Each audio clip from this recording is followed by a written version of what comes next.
So many of us have different reasons why we stop being compassionate, why we don't want to be compassionate, why we feel if another person is experiencing fear, another person's inner disturbance actually becomes your inner disturbance and you want to run away from that situation. One, you probably feel helpless, or you feel that other person is taking you for granted, just wanting attention and significance from you. There are so many reasons why you feel you need not be compassionate towards the other or feel the other person's pain. But do we want to grow in our compassion? Yes? Yes.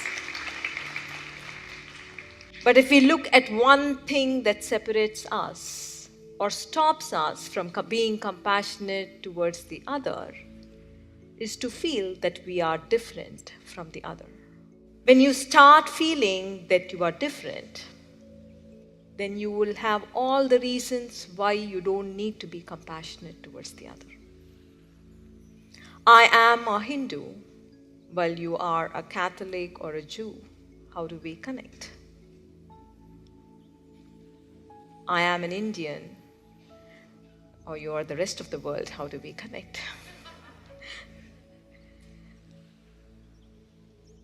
I am very spiritual, or the other is not very spiritual. How do we connect? I am very evolved. The other is not very evolved. How do we connect? Or I am awakened and the other is not awakened. How do we connect? We hold on to our superficial differences as much as possible so that we are able to stop ourselves from connecting to another. I am an adventurer, the other prefers solitude. How do we connect? I like to be with people, the other person likes to be in solitude. How do we connect? So we look at the differences and we hold on to the differences very strongly so that we can stop ourselves from connecting to the other. As Isha said, I am spiritually evolved, the other person is still wallowing in suffering. Why should I connect? But once this virus of feeling separate, this virus of feeling that you are superior takes control of you, then you enter into a place of judgment. Once you feel you are separate, once you feel you are superior to the other, then you begin to judge another. And from that space of judgment, your actions would be divisive. Your actions would only create further suffering. It would not help another person move away from suffering.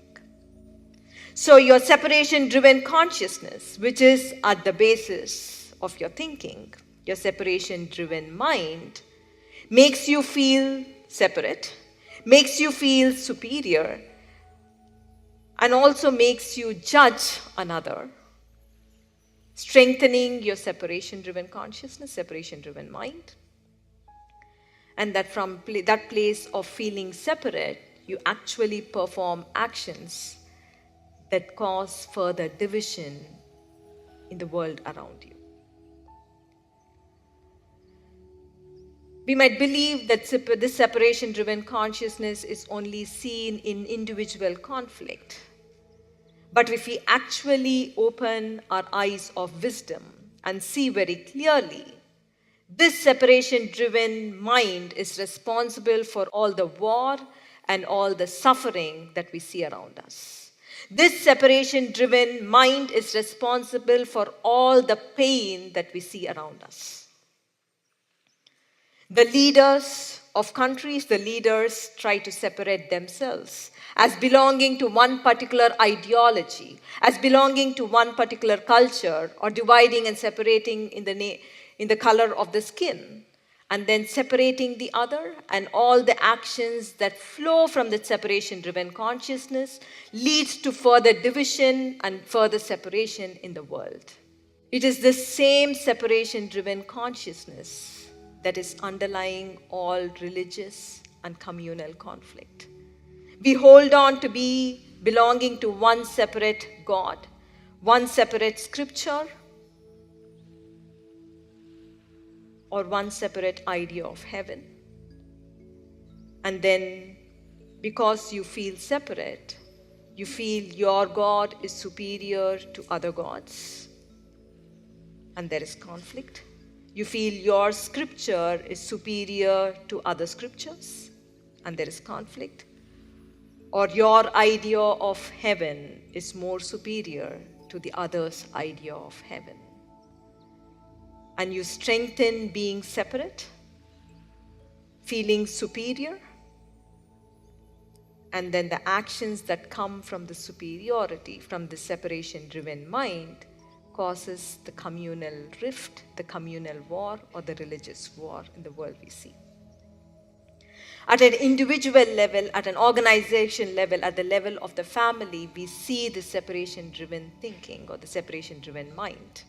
It could be overt or covert.